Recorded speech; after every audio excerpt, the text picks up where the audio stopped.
สวัสดีครับวันนี้เราจะมาทำชาเลนจ์สุ่มรถไปอินเตอร์เซปกันนะครับไปเริ่มกันเลยว่าผมจะได้รถอะไรบ้างมาดูกัน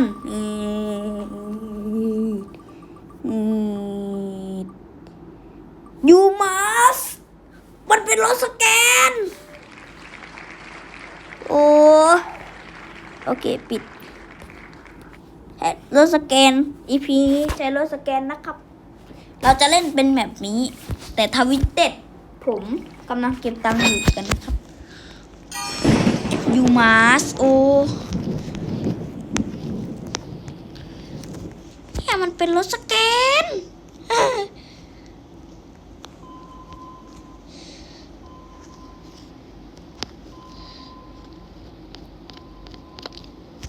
มันเป็นรถสแกนมันไม่ใช่รถอินเตอร์เซปแต่ว่าผมสุ่มได้ผมก็ต้องมาเล่นอีกไม่อยากเล่นเลยตัวรถนี้แต่ EP ต่อไปน่าจะได้เล่นรถอื่นเพราะว่าผมไม่รู้จิตใจผมเป็นอย่างนั้นอะมาแล้วอย่าเพิ่งมาลงมาแล้วก่อนทวิสเต็ดอะผมเก็บตังค์อยู่เลยผมไม่ได้ลงนานเลย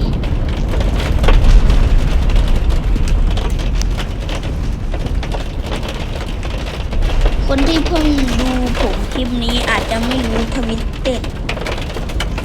นะครับนี่ไงเส้นทางที่มันจะเดินไป3 4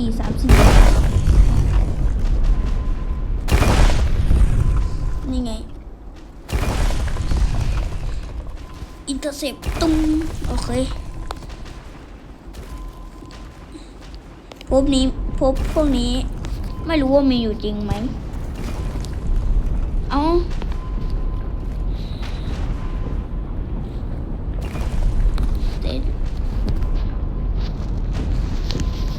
โอ้ยรถผมจะปิวไหมทุกคน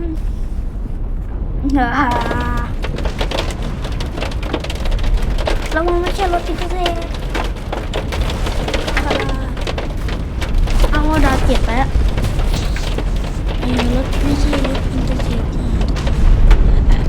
ตายแน่